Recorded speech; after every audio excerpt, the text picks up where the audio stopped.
அருட்பெருஞ்சோதி அருட்பெருஞ்சோதி தனிப்பெரும் கருணை அருட்பெருஞ்சோதி. எல்லா உயிர்களும் இன்புற்று வாழ்க, வள்ளல் மலரடி வாழ்க வாழ்க, கொல்லாபிரதம் குவளையெல்லாம் ஓங்குக, நல்லோர் நினைத்த நலம் பெறுக, நன்று நினைத்த எல்லோரும் வாழ்க இசைந்து. உலக மக்களே, அறிவார்ந்த அன்பர்களே, ஆண்மநேய ஒருமைப்பாடுடைய அன்பர்களே, வல்லப்பமானவ கல்லிய திருவுட்பாவில் 3ஆம் திருமுறையில் இருக்கின்ற பாடலுடைய விளக்கங்களை பார்த்து கொண்டிருக்கிறோம். இன்று 3ஆம் திருமுறையிலே 3வது பதிகம் இரங்கல் மாலை. 3வது பதிகம் இரங்கல் மாலை. இந்த இரங்கல் மாலையிலே எப்படியெல்லாம் இறைவனை பார்க்க முடியவில்லை என்று வருந்தி வல்லற்பமானவர்கள் தோழியிடம் உள்ளத்திடம் கூறுகிறார்கள் என்பதை நாம் பார்த்து கொண்டிருக்கிறோம். இதுவரை பார்த்த பாடலுடைய முன் சுருக்கம், வல்லப்பமானவர்கள் இந்த மண்ணுலகை வருவிக்க உற்று சமயங்களும் மதங்களும் மார்க்கங்களும் சார்ந்திருந்த காலகட்டங்களில் இறைவனை தன்னை ஆட்கொள்ளாத வரையில் அவர் யார் என்ற நிலை அவருக்கே தெரியாது. அவர் எந்த நிலையில் இருக்கிறார் என்று அவருக்கே தெரியாது. அப்போ 9வது ஆண்டில், அதாவது 2வது 8, வல்லப்பமானவர்கள் இந்த மண்ணுலகை வருவிக்குற்றதிலிருந்து 51 வருடங்களை 8 8ஆக பிரித்து அவருடைய தந்தை அருட்பெருஞ்சோதி ஆண்டவர் அந்தந்த காலகட்டங்களில் மகனுக்கு அருளை கொடுக்கிறார். அதை தான் பார்த்து கொண்டிருக்கிறோம். இப்போ வல்லற்பமானவர்கள் 3வது 8இல் இருந்து கொண்டிருக்கிறார். 3வது 8 என்பது இந்த மண்ணுலகை வருவிக்க உற்று 25 ஆண்டுகளுக்குள், தோராயமாக 25 ஆண்டுகளுக்குள் என்னென்ன நடந்தது என்பதை பார்த்து கொண்டிருக்கிறோம். இறைவன் தன் மகனுடைய மறைப்பை நீக்கிய பிறகு இறைவனால் வருவிக்க உற்றவன் என்ற நிலை மட்டும் அவருக்கு தெரிகிறது. எந்த அருளும் கொடுக்கவில்லை, தந்தை மகனுக்கு எந்த அருளையும் கொடுக்கவில்லை. ஆனால் நிலை புரிந்து விட்டது, நாம் வருவிக்க உற்றவன் என்ற நிலை மட்டும் அவருக்கு தெரிகிறது. அப்போ இறைவன் மறைப்பை நீக்கிய பிறகு இவர் திருவீற்றில் செல்லுகிறார் இறைவனை பார்ப்பதற்காக. இறைவன் பவனி வரும்போது மகனுக்கு காட்சி கொடுக்கிறார். மகன் தந்தையினுடைய காட்சியை பார்த்து மெய் சிலிர்த்து மெய் மறந்து நின்ற நிலையில் மகனை விட்டு ஓடிவிடுகிறார். இவரும் தெருவழியாக ஓடுகிறார். சிவபெருமான் மகனை பார்த்து திரும்பி பார்க்காமல் ஓடுகிறார். அவருடைய ஓட்டத்தை இவர் பிடிக்க முடியவில்லை. அதன் பிறகு நாரையையும் கிளிகளையும் தூது அனுப்புகிறார். அதை நாம் பார்த்து விட்டோம், தொடர்ந்து பார்த்து கொண்டிருக்கிறோம். மனம் வருந்தி இறைவனை பார்க்க வேண்டும், நான் போய் சென்றால் தெருவழியாக ஓடுகிறார், அவர் ஓட்டத்தை என்னால் பிடிக்க முடியவில்லை, எனவே தூது சொல்லுங்கள் என்று சொல்லி நாரையையும் கிளிகளையும் மாறி மாறி தூது அனுப்பினார். அந்த பதிகத்தை நாம் பார்த்து விட்டோம். அதற்கும் பலன் கிடைக்கவில்லை. அதன் பிறகு தோழியிடம் கூறுவது போல உலக மக்களுக்கு என்ன சொல்றார்? தன்னை தலைவியாகவும் இறைவனை தலைவனாகவும் வர்ணனை செய்து தோழியிடம் கூறுகிறார். தன்னுடைய மனக்குமுறலை, தன்னுடைய துன்பங்களை, துயரத்தை தோழியிடம் கூறுகிறார். தோழியிடம் கூறுவது போல உலக மக்களுக்கு சொல்லுகிறார். அதை நாம் பார்க்க போகிறோம். நன்றாக கவனியுங்கள். 3ஆம் திருமுறை பதிகம் 3 இரங்கல் மாலை. இரங்கல் என்பது தலைவி வருந்துதல். காதலனை பார்க்க முடியவில்லை, காதலனிடம் பேச முடியவில்லை. அப்போ இருக்கும்போது காதலனை நினைத்து காதலி வருந்துகிறாள். தோழியிடம் சொல்லுகிறாள். எப்படி சொல்லுகிறாள் என்பதை பார்க்க போகிறோம். நன்றாக கவனிச்சுட்டே வரணும். நன்று புரிவார் திருவொற்றிநாதர். இப்போ வல்லப்பமானவர்கள் சமயங்களையும் மதங்களையும் மார்க்கங்களையும் சார்ந்து கொண்டிருக்கிறார். நல்லா கவனிச்சுக்கிட்டே வரணும் நீங்க. ஏன்னா வல்லப்பமானவர்கள் வருவிக்க உற்று 200 வருட காலமாகவே அவர் இப்படிதான் வந்தாரு, இப்படிதான் இருக்கணும்னு சொல்லிட்டு இருக்காங்க. அது தவறு, முற்றிலும் தவறு என்பதை நாம் இந்த உலக மக்களுக்கு தெரியப்படுத்த வேண்டும் என்பதற்காகத்தான் இறைவன் அருளால் தயவையும் கருணையும் பெற்றுக்கொண்டு இந்த 6 திருமுறைகளுக்கும் விளக்கத்தை பெற்றுக்கொண்டு 1ஆம் திருமுறையிலிருந்து 4ஆம் திருமுறைக்கிற பாடல்களுக்கு விளக்கம் கூறி அதன் பிறகு சமரச சுத்த சன்மார்க்கத்துக்கு பெற்ற பிறகு அதனுடைய நிலை என்ன என்பதையும் விளக்கிக் கொண்டிருக்கிறேன். இது இறைவனுடைய தயவலையும் கருணையாலையும் நடந்து கொண்டிருக்கிறது. நான் வள்ளலாருடைய ஊழியம் செய்து கொண்டிருக்கிறேன். உலக மக்களுக்கு எப்படியாவது திருவருட்பாவினுடைய பொருளை கொண்டு சேர்க்க வேண்டும் என்ற ஒரு நோக்கத்தோடு இதை நான் சொல்லிக் கொண்டிருக்கிறேன். பாடலை பாருங்க. நன்று புரிவார் திருவுற்றிநாதர் எனது நாயகனார். இங்கே 1ஆம் திருமுறையிலிருந்து 4ஆம் திருமுறை வரைக்கும் இறைவனை திருவொற்றியூரில் இருக்கிறார் என்று சொல்லுவார். காலை வாகனம் மீது ஏறி வருவார் என்று சொல்லுவார். ஒற்றிநாதர் என்று சொல்லுவார். இதன் நிலை மாறும்போது சமயங்களையும் மதங்களையும் மார்க்கங்களையும் எல்லாம் கடந்து மகனை கொண்டு செல்லும்போது தன் மகனை கொண்டு செல்கிறார். இதெல்லாம் தேவையில்லை மகனே என்று. அப்போ அருட்பெருஞ்சோதியை ஒரே இறைவன் தான் என்று சொல்லுவார். அதனுடைய விளக்கங்களை நாம் பார்த்துக் கொண்டிருக்கிறோம். நன்று புரிவார் திருவொற்றிநாதர் எனது நாயகனார் மன்றுள் அமர்வார். இங்கே அம்பலத்திலே அமர்வார் என்று சொல்லுவார். அங்கே சத்தியஞான சபை, வடலூர் சத்தியஞான சபையிலே அமர்ந்து கொண்டிருப்பார் என்று சொல்லுவார். வித்தியாசத்தை நீங்கள் பார்த்துக்கிட்டே வரணும். மன்றுள் அமர்வார், மால்விடை மேல் வருவார். மால்விடை மேல் வருவார், காலை வாகனம் மீது வருவார் என்று சொல்லுகிறார். அருட்பெருஞ்சோதிக்கு காலை வாகனம் கிடையாது. சிவபெருமான் சமயங்களையும் மதங்களையும் மார்க்கங்களையும் சார்ந்த ஒரு தலைவன். ஆனால் அருட்பெருஞ்சோதி அப்படி அல்ல. அவர் எல்லாத்தையும் கடந்தவர். அடுத்து பாருங்க. அவரை மாலையிட்ட அன்று முதலாய், அவரை மாலையிட்ட அன்று முதலாய் இன்றளவும் அந்தோ சற்றும் அணைந்து அறியே. குன்று நிகர் பூன்முளையாய் என் குறையை எவருக்கு கூறுவேனே. இது பாடல். இப்ப இந்த பாடல் வர பதவுரை, அதன் பின் தெளிவுரை. இந்த பாடலுடைய தெளிவுரை பார்த்த பிறகு, சமரச சுத்த சன்மார்க்கத்தை பெற்ற பிறகு, இந்த சமயங்களையும் மதங்களையும் மார்க்கங்களையெல்லாம் ஒழித்து விட்ட பிறகு இறைவனிடம் எப்படி விண்ணப்பம் வைக்கிறார், எப்படி இறைவனிடம் அருளை பெற்றார் என்பதை பார்க்க போகிறோம். இங்கே நன்று புரிவார் திருவொற்றிநாதர். நல்ல வகையிலேயே நல்ல நன்மைகளையே செய்யக்கூடியவர் திருவொற்றிநாதர். நன்மைகளே செய்யக்கூடிய அருளை தரக்கூடியவர் திருவொற்றிநாதர் அங்கே இருக்கிறார். அவர் எனது நாயகனார், எனது கணவன். தன்னை தலைவியாக சொன்னதனால் இறைவனை தலைவனாக சொல்லுகிறார். தன்னை காதலியாக சொன்னதனால் இறைவனை காதலனாக சொல்லுகிறார். இவ்வளவுதான் வித்தியாசம். மன்றுள் அமர்வார். மன்றுள் என்பது அம்பலத்திலே அமர்ந்து கொண்டிருப்பார். மால்விடை மேல் வருவார். மால்விடை மேல் என்பது பெரிய காலை வாகனம் மீது வருவார். காலை வாகனம் கொண்டவன். அவரை மாலையிட்ட அன்று முதல், நான் அவரை காதலித்து கலந்து கொண்டது முதல், அவரை நான் காதலித்து அந்த நாள் முதல் இன்று வரை ஐயோ அவர் என்னிடம் வந்து என்னை அணைத்துக் கொள்ளவில்லையே. மறைப்பை நீக்கினான் என்று சொல்லுகிறார். நல்லா கவனிக்கணும். நீங்க என்னை 9வது ஆண்டில் நான் வருவிக்க உற்று 9வது ஆண்டில் என் மறைப்பை நீக்கிவிட்டு சென்று விட்டார். அதன் பிறகு என்னிடம் வரவில்லை என்பதை சொல்லுகிறார். நல்லா கவனிக்கணும். நீங்க இதில் எந்த விதமான குழப்பம் இல்லை. தெளிவாக இருக்க வேண்டும். தெளிவாக இருக்க வேண்டும். 9வது ஆண்டில் நான் இந்த மண்ணுக்கு வருவிக்க உற்று 9 ஆண்டுகள் கழித்து என்னை ஆட்கொண்டார். என் மறைப்பை நீக்கினார். நான் அவன் மீது காதல் கொண்டேன். ஆனால் அதுக்கு பிறகு இன்று வரை என்னை அணைத்துக் கொள்ளவில்லை.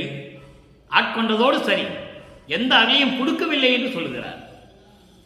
அவரை மாலையிட்டு அன்று முதல் இன்றளவும் அந்தோ சற்றும் அணைந்து அறியேன். வரவே இல்லை. குன்று நிகர் பூன்முளையாய், தோழியை சொல்லுகிறார். தோழியை வர்ணம் செய்கிறார். குன்று நிகர் பூன்முளையாய், மலை குன்றுகள் போல அழகாக இருக்கும் மார்பகங்களை உடைய பெண்ணே. அதான் முளையாய் என்று சொல்லுகிறார். மார்பகங்கள், அதான் இளமை பருவத்தோடு இருக்கின்ற பெண்ணை என்பதை குன்று நிகர்பூன் முளையாய் என்று சொல்கிறார். மலை போல உயர்ந்திருக்கின்ற மார்பகங்கள் என்று அது உலகியல் விளக்கம். அப்படி அல்ல, அழகிய பெண்ணே, அழகிய தோற்றத்தோடு இருக்கின்ற பெண்ணே தோழியிடம் சொல்லுகிறார். எனது தலைவனை மாலையிட்ட முதல் அது பிறகு நான் பார்க்கவே இல்லை. இந்த குறையை போய் நான் எங்கு சொல்லுவேன், யாரிடம் சொல்லுவேன் என்று சொல்லி இந்த பாடலை நமக்கு அருளியிருக்கிறார்கள் நமது இறைவன் வல்லப்பமானவர்கள். இப்போ இந்த பாடலுடைய தெளிவுரை கோர்வையாக சொல்லுகிறேன். இப்போ வரி வரியாக சொன்னேன், இப்போ கோர்வையாக சொல்கிறேன். நல்லதே செய்யும் இறைவன் திருவொற்றியூரில் இருக்கிறார். நல்ல அருளை கொடுத்து நல்லவைகளை செய்யக்கூடிய இறைவன் திருவொற்றியூரில் இருக்கின்றார். அவர் திருவொற்றிநாதர், எனது நாயகனார். எனது நாயகனார் அவர். அவர் அம்பலத்திலே அமர்ந்து கொண்டிருக்கிறார். பெரிய காளை மீது திருவிழா வீதி வருவார். காளை வாகனம் கொண்டவர். அவரை நான் ஏற்றுக்கொண்ட பிறகு என் மரத்தை அவர் நேரடியாக நீக்கிய பிறகு அன்று முதல் இன்று வரை ஐயோ கொஞ்சம் கூட என்னை அணைத்துக் கொள்ளவில்லையே, என்னிடம் வரவில்லையே, என்னை தேடி வரவே இல்லை. அழகான பெண்ணே, இளமையோடு இருக்கின்ற என் தோழியே, இந்த குறையை நான் எவரிடம் போய் சொல்லுவேன், யாரிடம் போய் சொல்லுவேன் சொல்லி இந்த பாடலை நமக்கு அருளி இருக்கிறார்கள் வெள்ளப்பமானவர்கள். எனவே அன்பர்களே, இந்த சமயங்களும் மதங்களும் மார்க்கங்களும் 4 யுகங்களிலுமே தலைவிரித்து ஆடிக்கொண்டிருந்தன. கிரேதயுகம், திரேதயுகம், துவாரயுகம், கலியுகம். கலியுகம் முடியும் தருவாயில் அதன் பிறகு இந்த உலகை இயக்க ஒரு மகன் வேண்டும். அந்த நிலையில் வல்லப்பமானவர்கள் ஒரு தாயின் வழியாக இந்த மண்ணுக்கு வருவிக்க விட்டார். 51 ஆண்டுகள் மீதம் இருந்த நிலையில் சமயங்களும் மதங்களும் மார்க்கமுடைய அளவு காலம் முடிந்து விட்டது, ஆயுள் காலம் முடிந்து விட்டது. 51 வருடங்கள் பாக்கி இருக்கிறது. பிரபஞ்சம் தோன்றி எத்தனையோ கால ஆண்டுகள், லட்சக்கணக்கான ஆண்டுகள் நடந்து விட்டன. அதிலே 51 ஆண்டுகள் மீதம் இருந்த நிலையில் பிரம்மனும் திருமாலும் மகேஸ்வரனும் சதாசிவனும் இவருடைய ஆயுள் காலம் முடியும் தருவாயில் ஏற்கனவே பிரம்மன், திருமால், ருத்திரன், மகேஸ்வரனுடைய ஆயுள் காலம் முடிந்து இறுதியாக சதாசிவன் தான் 5 தொழிலே செய்து கொண்டிருக்கிறார். அவனுடைய ஆயுள் காலம் முடியும் வரை 51 ஆண்டுகள் இருக்கிறது. 50 ஆண்டுகள் 3 மாதங்கள் 25 நாட்கள், சரியாக சொல்ல வேண்டும் என்றால் அதான் கணக்கு. அந்த காலம் முடியும் போது தயாராக ஒரு மகன் வேண்டும். அவனிடம் இந்த பொறுப்பை கொடுக்க வேண்டும். 5 தொழிலை கொடுத்து இந்த உலகத்தை இயக்க வைக்க வேண்டும். அப்போ இந்த சமயங்களும் மதங்களும் ஜாதிகளையும் மார்க்கங்களையும் ஒழிக்க வேண்டும். அதை சொல்லுவதற்கு ஒரு ஆள் வேண்டும். அதற்காகத்தான் தன் மகனை ஒரு தாயின் வழியாக இந்த மண்ணுலகே வருவிக்க செய்தார் அருட்பெருஞ்சோதி ஆண்டவர் என்பதை இங்கே நான் பதிவு செய்ய கடமைப்பட்டிருக்கிறேன். அந்த நிலையில் இருக்கும்போது 6ஆம் திருமுறைக்கு வரும்போது வல்லப்பமானவர்கள் 6வது எட்டில் இருக்கிறார். 6 8 48 இந்த மண்ணுக்கு வருவிக்க விட்டு 48வது ஆண்டில், அதுக்கு பிறகு 49, 50, 51 3 ஆண்டுகள் இருக்கின்றன. இந்த 48 ஆண்டுகளுக்குள் எல்லா அருள் வல்லமைகளையும் பெற்றுக்கொண்டார். 3 தான் பாக்கி. அருட்பெருஞ்சோதியை வாங்கணும், அப்பா கிட்ட இருந்து அருட்பெருஞ்சோதியை வாங்கணும், சமரச சுத்த சன்மார்க்கத்தை வாங்கணும், அதுக்கு பிறகு 5 தொழிலையும் வாங்கி இந்த பிரபஞ்சத்தை இயக்கணும். இந்த 3 நிலைகள் தான் பாக்கி இருக்கு. மீதி எல்லாமே இந்த மண்ணுக்கு வருவிக்க விட்டு 48 ஆண்டுகளுக்குள் எல்லாவற்றையும் பெற்றுக்கொண்டார். அந்த நிலையில் இருக்கும்போது வல்லப்பமானவர்கள் எப்படி இறைவனை வேண்டுகிறார், ஸ்டெப் பை ஸ்டெப்னு சொல்லுவாங்க. அதான் வல்லப்பவன் சொல்லுவார், முன்பருவம் பின்பருவம் காட்டி அருளினாய் என்று சொல்லுவார். முன்பருவம் பின்பருவம் என்பது அந்தந்த பருவத்துக்கு ஏற்றபடி, அந்தந்த காலகட்டத்துக்கு ஏற்றபடி. இப்ப பாருங்க, பதிகம் 20 6ஆம் திருமுறை. அங்க என்ன சொல்லுவாரு, திருவொற்றியூர்ல இருக்கிறாரு, கால வாகனத்து மேல வருவாரு, அப்படிலாம் சொல்லுவார். இங்க பாருங்க, பிள்ளை பெருவிண்ணப்பம் பதிகம் 20 21வது பாடல். அங்க 1வது பாடல், இங்க 21வது பாடல். ஏன்னா பிள்ளை பெருவிண்ணப்பத்தில் மொத்தம் 133 பாடல், 10 பிரிக்கிறார் வல்லப்பமானவர்கள். அங்கே இருக்கிற 3ஆம் திருமுறைக்கு இங்க ஒவ்வொரு 10 பாடலா பிரிச்சு கொடுத்திருக்காரு நமக்கு பிள்ளை பெருவிண்ணப்பத்தில். அற்புதமாக இருக்கும். தாய்மொழி குருத்தே கணக்கிலே மற்றோர் தாய்க்கு நாள் என்பதை 2ஆய் வாய்மொழி வஞ்சம் புகன்றனன். தாய்மொழி குறித்த கணக்கிலே மற்றோர் தாய்க்கு நாள் என்பதை 2ஆய் வாய்மொழி வஞ்சம் புகன்றனன். வரைந்தேன், நடுங்கினேன், நினைத்ததை மனத்தே. தூய்மொழி நேயர் நம்பினோர் இல்லில் சூழ்ந்தனன். நினைத்தது துயர்ந்தேன், காய்மொழி புகன்றேன், பொய்மொழி புகன்றேன் கலங்கினேன் கலங்கினேன் அது நினைத்து எந்தாய். பாடல் விளக்கம் பாருங்க. ஒரு தாய் என்று சொல்லும் பொழுது எனக்கு தாய் என்று யார் என்று கேட்டார்கள். அந்த தாய் என்ற சொல்லுக்கு என் தாய்க்கு எத்தனையோ பெயர்கள் இருக்கின்றன. இதை மறைமுகமாக சூட்சமமாக சொல்லுகிறார். சிவபெருமான் இந்த உலகிலே இந்த பிரபஞ்சத்திலே எத்தனையோ திருவிளையாடல் செய்திருக்கிறார்கள். அந்தந்த திருவிளையாடல் கேட்டபடி அந்தந்த பெயர்களை வைத்து அழைத்துக் கொண்டிருந்தார்கள். அதுபோல எனது தாய்க்கும் பார்வதி என்றும் உமையாள் என்றும் சிவகாமி வள்ளி என்றும் வடிவுடை மாணிக்கம் என்றும் பல பெயர்களை அழைத்துக் கொண்டிருந்தார்கள். ஆனால் தாய் என்று சொல்லும் பொழுது அந்த தாய்க்கு 4 பெயராவது நான் சொல்லியிருக்க வேண்டும். 4வது கணக்கு போட்டு சொல்லியிருக்கணும். அதான் சொல்றார், கணக்கிலே தாய்மொழி குறித்த கணக்கிலே மற்றும் ஒரு தாய்க்கு 4 என்பதை 2ஆக வாய்மொழி வஞ்சம் புகன்றனர். தாராளமாக நான் சொல்லியிருக்கலாம். உன் தாய்க்கு பேர் என்னப்பா, எத்தனை பேர் இருக்கு, உன் தாய்க்கு எத்தனை பெயர் இருக்குன்னு சொன்னா நான் சொல்லியிருக்கலாம். ஆனால் குறைந்தாவது கணக்கு போட்டு கணக்கு செய்து குறைந்து 4 பெயராவது சொல்லியிருக்க வேண்டும். அதையும் சுருக்கி நான் 2ஆக சொல்லிவிட்டேன். வஞ்சம் புகன்றனர். பிறரை ஏமாற்றும் விதமாக நான் சொல்லிவிட்டேன். அந்த 2 என்னது? நீங்க 1ஆம் திருமுறையிலிருந்து 6ஆம் திருமுறை பார்த்தீங்கன்னா சிவகாமி வள்ளியும் வடிவுடை மாணிக்கம் தான் சொல்லுவார். 2 பேரும் சொல்லுவார். எப்படி நிலையை எப்படி சொல்றார் பாருங்க. அப்போ தன் தாய்க்கு நிறைய பெயர்கள் உண்டு என்று சொல்லுகிறார். சிவபெருமான் திருவிளையாடல் பண்ணும்போது அன்னது கேட்டபடி பெயர்கள் உண்டு. மதுரையிலே மீனாட்சி, சொக்கநாதனுடைய மனைவி மீனாட்சி. அதே போன்று எல்லா இடங்களிலும் உண்டு. பார்வதி பரமசிவன், உமையாள், நிறைய பெயர்கள் உண்டு.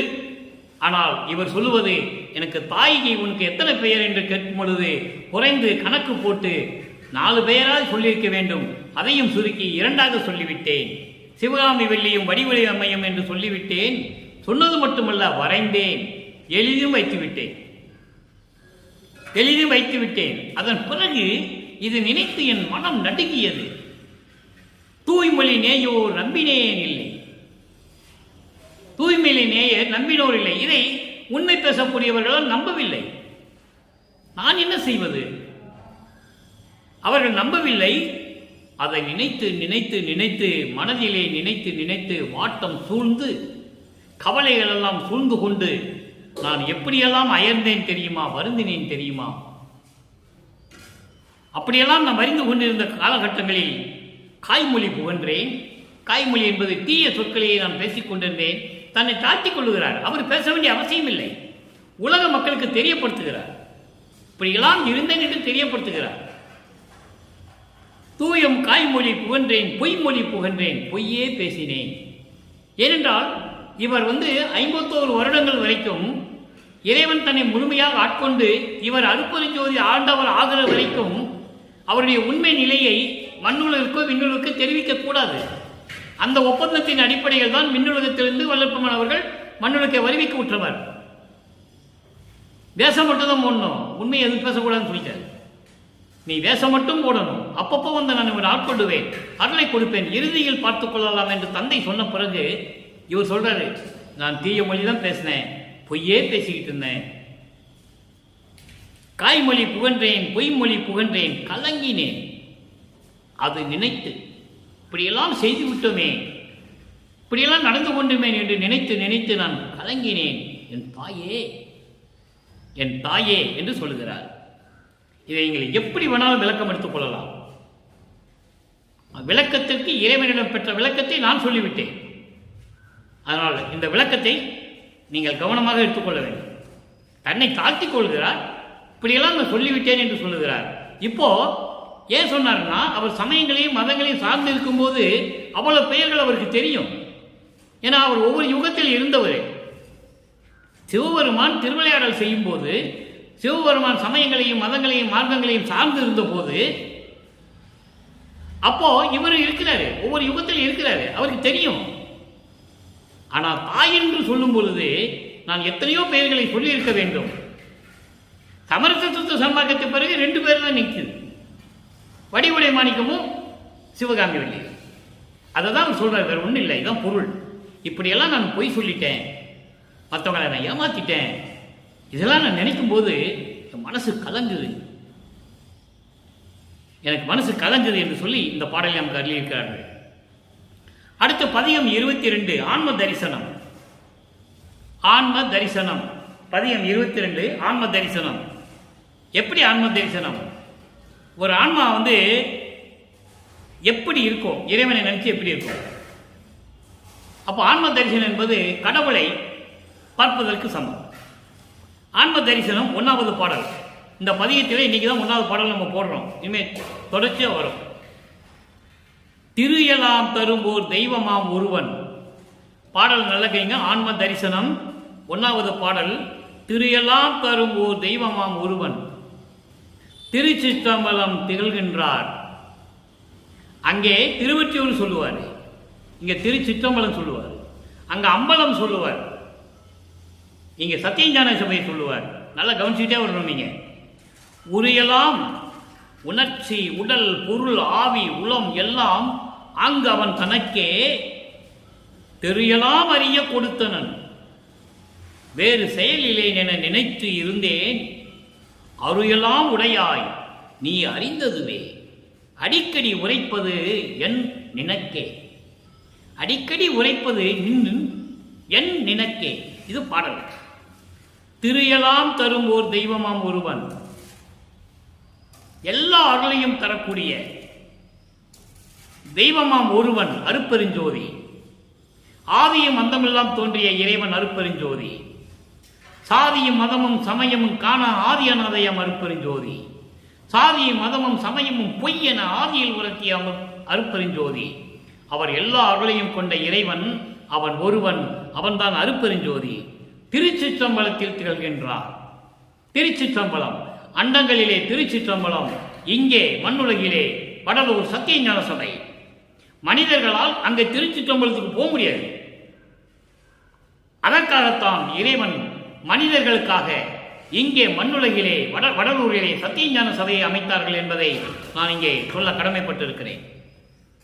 உரு எல்லாம் 3 தேகங்கள், சுத்த தேகம், பிரவண தேகம், ஞான தேகம். இந்த 3 தேகங்களும் உணர்ச்சிகளும் உடல் பொருள் ஆவி உள்ளம் எல்லாம் கொண்ட இறைவன், தன்னிலே கொண்ட இறைவன் தனக்கே எந்தன ஆங்கவன் தனக்கே என்று சொல்வார். எல்லாம் கொண்ட அந்த இறைவன் அவனுக்கென்னே உரிய இந்த செயல். இறைவனுக்கு 3 தேகங்கள் உண்டு, உடல் பொருள் ஆவி எல்லாமே அவன் வைத்திருக்கிறான். அப்படிப்பட்ட இறைவன் தெரியலாம் அறிய கொடுத்தனன். எனக்கு இந்த உலகம் அறிய கொடுத்தான். தெரு என்பது உலகம், உலகம் அறிய எனக்கு கொடுத்தான். எவ்வளவு அற்புதமா சொல்றார் பாருங்க. தன்னிடம் இருந்த எல்லாவற்றையும், தன்னுடைய பொருள் உடல் பொருள் ஆவி உள்ளம் உணர்ச்சி 3 தேகங்கள் எல்லாவற்றையும் இந்த உலகம் அறிய எனக்கு கொடுத்தான்.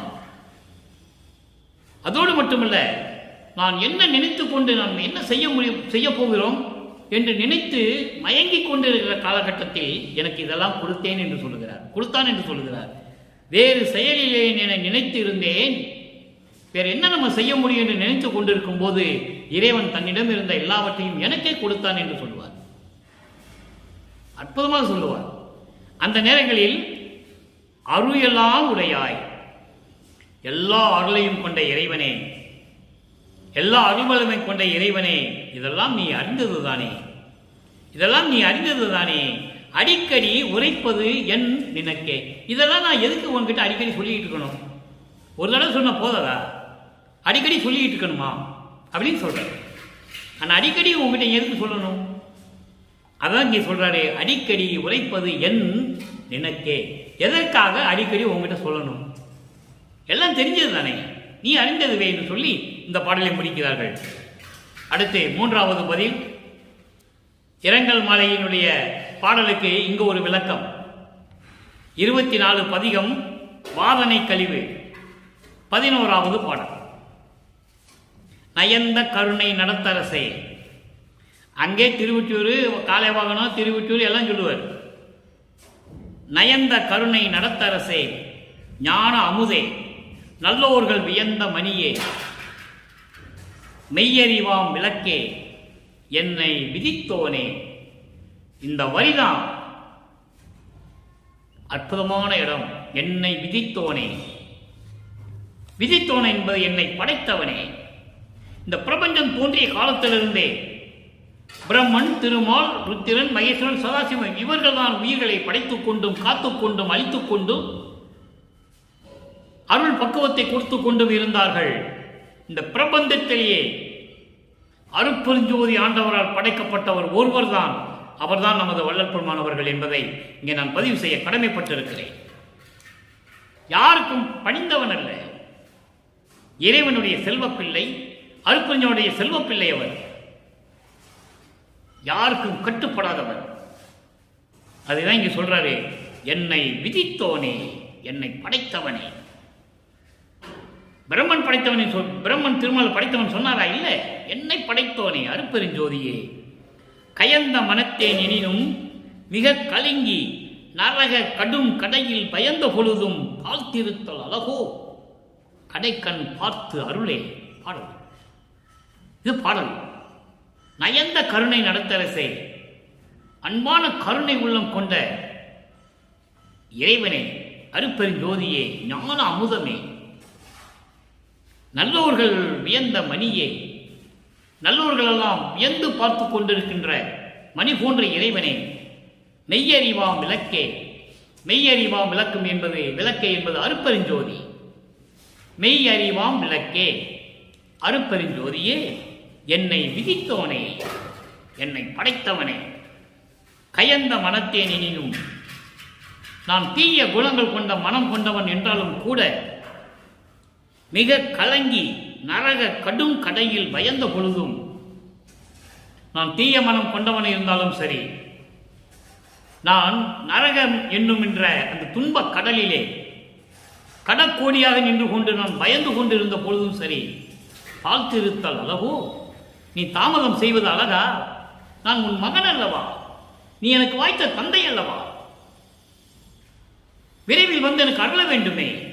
கடைக்கண் பார்த்து அருளே என்று சொல்லி இந்த பாடலை நமக்கு அருளியிருக்கிறார்கள். தாமதம் செய்யாதே, சீக்கிரம் வா என்று சொல்லுகிறார். அடுத்து ஒரு நிலையின் விளக்கம். பதிகம் 28 அபயத்திறன். அபயத்திறன் பதிகம் 28 6ஆம் திருமுறை 1வது பாடல். ஆடக மணி பொற்குன்றமே, என்னை ஆண்டு கொண்டு அருளிய பொருளே. ஸ்டெப் பை ஸ்டெப்பா வந்துட்டு இருக்கிற 1ஆம் திருமுறையில் ஆரம்பிச்சு அங்க விளக்க பாடலை சொல்லிட்டு விளக்கம் இங்க தராரு.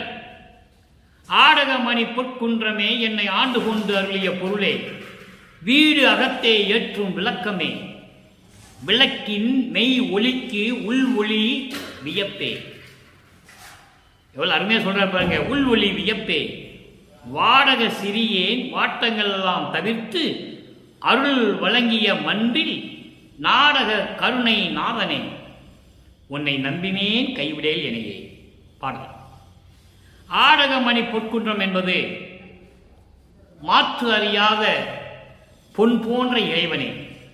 அதற்கு நிகர் எதுவுமே இல்லை. அருட்பெருஞ்சோதிக்கு நிகர் அருட்பெருஞ்சோதி தான். அருட்பெருஞ்சோதி ஆண்டவருக்கு நிகர் யாருமே இல்லை. ஆடக மணிப்பொற்குன்றமே, என்னை ஆட்கொண்டு அருளிய பொருளே, என்னை ஆட்கொண்டு எனக்கு அருளை கொடுத்த பொருளே. பொருளே என்பது அருட்பெருஞ்சோதி ஆண்டவரே.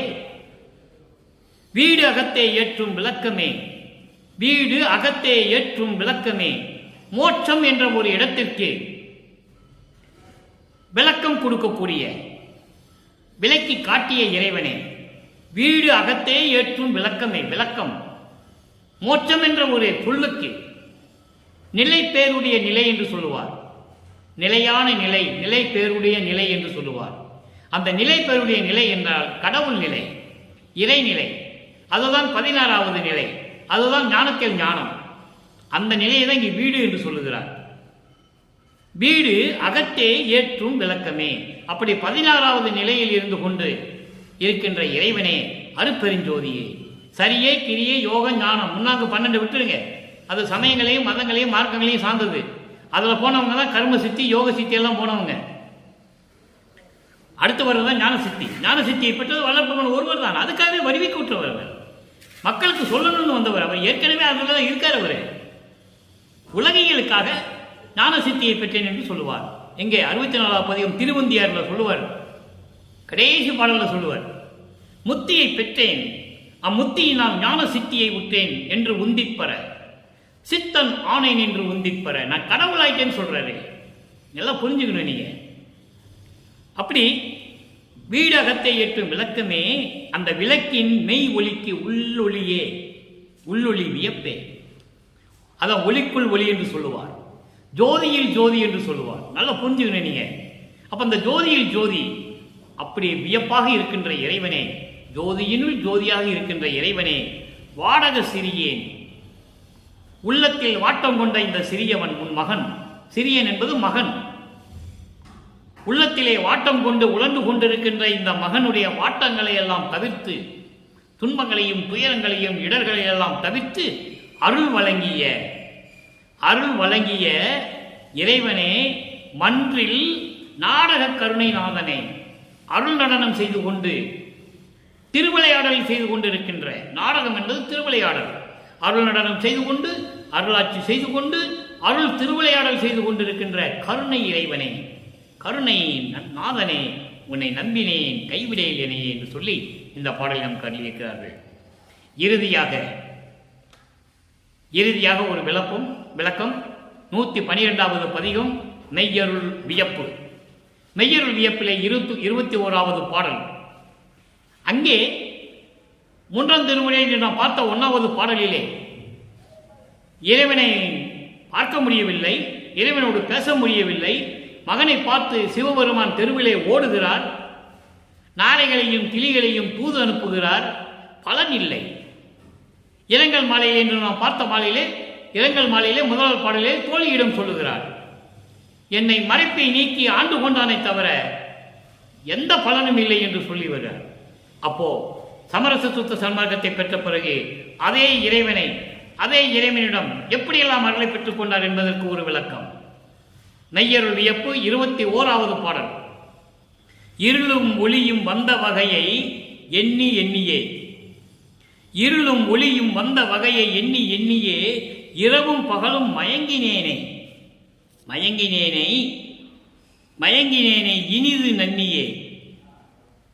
இனிது நன்னியே அருளும் பொருளும் கொடுத்து மயக்கம் நீக்கி காட்டியே, அன்பால் என்னை வளர்க்கின்றாய் நல்ல அமுதம் ஊட்டியே. இது பாடல். அதாவது இந்த பிரபஞ்சம் தோன்றிய காலத்திலிருந்தே எனக்கு தெரியாத விளக்கங்கள் நிறைய இருந்தன. இருள் எப்படி வருகிறது, ஒளி எப்படி வருகிறது, இரவு எப்படி வருகிறது, பகல் எப்படி வருகிறது, இதையெல்லாம் நினைத்து நான் மயங்கி இருந்த காலகட்டங்களில் தெளிவா சொல்றார் பாருங்க. இந்த மண்ணுலக்கு வருவிக்க உற்று எதுவும் தெரியாத நிலையில் இந்த சமயங்களும் மதங்களும் மார்க்கங்களும் என்னை சூழ்ந்து கொண்டு எப்படியெல்லாம் துன்புறுத்தின, அந்த காலகட்டங்களில் இருளும் ஒளியும், அதாவது அண்டங்களிலே இருளும் ஒளியும் என்பது இருட்டு பகல், ஒளி இருட்டு ஒளி, அது ஒன்று. பிண்டங்களிலே வரும்போது அறியாமையும் விளக்கமும், அறிவு விளக்கம். ஒரு மனிதன் இந்த உலகிலே பிறந்தபோது அவனுக்கு அறியாமை சில காலம் இருக்கும். அதன் பிறகு படிப்படியாக காலங்கள் மாற மாற அறிவு விளங்கும். அப்போ குழந்தை பருவம், இப்போ வாலிப பருவம், இப்படி எல்லா நிலைகளும் மாறி மாறி வருகிறதே என்று எண்ணி இருக்கும்போது இரவும் பகலும் மயங்கினேன். அறியாமை எப்படி வருகிறது, மெய்யறிவு எப்படி விளங்குகிறது, பொய் உண்மை, அதுவும் இருளும் ஒளியும் தான். பொய் என்பது இருள், உண்மை என்பது ஒளி. அதே மாதிரி இறப்பு இருள், ஒளி பிறப்பு, இறப்பு பிறப்பு, நீங்க எந்த விளக்க வேணா நீங்க எடுத்துக்கலாம். அதனால இவ்வளவு விளக்கங்கள் இறைவன் கொடுத்துக்கிறார். நான் உங்ககிட்ட சொல்லிக்கிட்டு இருக்கேன். இரவு பகல் நான் மயங்கினேன். அறியாமை எப்படி வருகிறது, பிறகு அறியாமை தானாக நீங்கி அறிவு விளங்குகிறது, இறப்பு வருகிறது, அதுக்கப்புறம் பிறப்பு வருகிறது, பொய்கள் நடமாடிக்கொண்டிருக்கின்றன, உண்மைகளும் நடமாடுகின்றன இந்த உலகிலே, பொய்யும் உண்மையும் வந்து கொண்டிருக்கிறது. இப்படி மாறி மாறி இருளும் ஒளியும் வந்த வகையை எண்ணி எண்ணி இதெல்லாம் எப்படி நடக்கிறது என்று எண்ணி எண்ணி இரவும் பகலும் மயங்கிய என்னை, மயங்கிக் கொண்டிருந்த என்னை, குழப்பத்தில் ஆழ்ந்து கொண்டிருந்த என்னை அன்பாக என்னை வந்து அடைந்து என்கிட்ட வந்து நன்னியேன்னு சொல்றார். நன்னியே நான் என்னை வந்து அடைந்து என்னை தூக்கி எடுத்து கொஞ்சி குலாவி அருளும் பொருளையெல்லாம் கொடுத்து என் மயக்கத்தை எல்லாம் நீக்கி காட்டினாயே, அன்பால் என்னை வளர்க்கின்றாய், அன்பாலே என்னை வளர்த்து கொண்டிருக்கிறாய், நல்ல அமுதம் ஊட்டியே. சோறு ஊட்டியேன்னு சொன்னாரா? அமுதம் ஊட்டியே. அவர் அமுதம் உண்டவர், கருவில் இருந்தே அமுதம் உண்டவர், கருவிடத்தை காத்த தலைவனே என்று சொல்லுவார், கருவில் கலந்த துணையே என்று சொல்லுவார். இப்படி நிறைய விளக்கங்கள் இருக்கின்றன. நமக்கு தான் நேரம் பற்றவில்லை, சொல்லுவதற்கு நேரம் பற்றவில்லை. எனவே இந்த பாடலுடைய பொருளை நல்லா புரிஞ்சுக்கிட்டோம். நீங்க இந்த உலகம் பிரபஞ்சம் தோன்றிய காலத்திலிருந்தே இருளும் ஒளியும் இருந்தது. இருளும் ஒளி என்பது என்ன? அறியாமை, அதன் பிறகு அறிவு விளக்கம். இறப்பு பிறப்பு இருக்கிறது, பொய்களும் உண்மைகளும் நடமாடிக்கொண்டிருக்கின்றன. இப்படி இந்த வகையை எல்லாம் எப்படி உருவாச்சு என்று எண்ணி எண்ணி நான் இரவும் பகலும் மயங்கிக் கொண்டிருந்த நேரத்தில் என் அருகிலே வந்து என்னை அடைந்து அன்பாக பேசி கொஞ்சி குலாவி எனக்கு அருளையும் பொருளையும் கொடுத்து இந்த மயக்கத்தை எல்லாம் நீக்கி காட்டினாயே, இந்த மயக்கத்தை எல்லாம் நீக்கி காட்டினாயே, அன்பால் என்னை வளர்க்கின்றாயே, நல்ல அமுதம் ஊட்டியே என்று சொல்லி இந்த பாடலை கொடுத்து இந்த பொருளை நிறைவு செய்கிறார்கள் வல்லற்பமானவர்கள். எனவே அன்பர்களே, இன்று நாம் பார்த்த 3ஆம் திருமுறையிலே 3வது பதிகத்தில் இருக்கின்ற 1வது பாடல் இரங்கல் மாலை எப்படியெல்லாம் வருந்துகிறார் என்பதையும், அதன் பிறகு எப்படியெல்லாம் அருளை பெற்றுக் கொண்டார் என்பதையும் நமக்கு விளக்கமாக சொல்லி அருளியிருக்கிறார்கள் வல்லற்பமானவர்கள் என்பதை கூறி நானும் விடைபெறலாம் என்றிருக்கிறேன். காரணம், சமயங்களும் மதங்களும் மார்க்கங்களும் இல்லாத ஒரு மார்க்கம் சமரச சுத்த சன்மார்க்கம். எந்த மார்க்கத்தையும் சார்ந்ததல்ல. எந்த பதத்தலைவனையும், எந்த மத தலைவனையும், எந்த மார்க்கத்தினுடைய தலைவனையும், எந்த சமய தலைவனையும் சார்ந்தது அல்ல சமரச சுத்த சன்மார்க்கம். எனவே அப்படிப்பட்ட ஒரு தனி மார்க்கம், அந்த மார்க்கத்தை நமக்கு இறைவன் அருளியிருக்கிறார்கள். அந்த மார்க்கத்தை கட்டியாக பிடித்து கொண்டு இறைவனுடைய அருளையும் அவனுடைய செல்வங்களை எல்லாம் பெற நாம் முயற்சி செய்ய வேண்டும். சமரச சுத்த சன்மார்க்கத்தின் தலையாய விதி கொலையும் புலையும் தவிர்க்க வேண்டும். உயிர்களை கொல்லுவது நிறுத்த வேண்டும், உயிர்களை துன்புறுத்துவதை நிறுத்த வேண்டும், எல்லா உயிர்களையும் தன் உயிர் போல் பாதிக்க வேண்டும், மாமிச உணவுகளை தவிர்க்க வேண்டும், இறைவன் ஒருவனே என்ற நிலையில் இருக்க வேண்டும். அவனுக்கு உருவ வழிபாடு தேவையில்லை, சமய வழிபாடுகள் தேவையில்லை, ஊதுவத்தி கற்பூரம் தேவையில்லை, விபூதி குங்குமம் சந்தனம் தேவையே இல்லை. இதெல்லாம் மக்களை பழக்கிவிட்டார்கள். அதான் வல்லப்பமன் சொல்லுவார், ஒரு குழந்தைக்கு காலில் ஓட்டை போட்டு கம்மல் போடணும்னா இறைவனே ஓட்டை போட்டு தான் அனுப்பியிருக்கணும். அழகாக சொல்லுவார், இறைவனே ஓட்டை போட்டு இவனுக்கு கம்மல் போடுவாங்க அப்படின்னு சொல்லி ஓட்டை போட்டு தான் அனுப்பியிருக்கணும். இல்லையே, இது இறைவன் சொன்னது. அதனால்தான் தனக்கு பெயர் வைக்கும்போது காது குத்தி கடுக்கம் போட்டாங்க. அப்போ அவர் சொல்லுவார், இதெல்லாம் இறைவனுடைய விளக்கம்.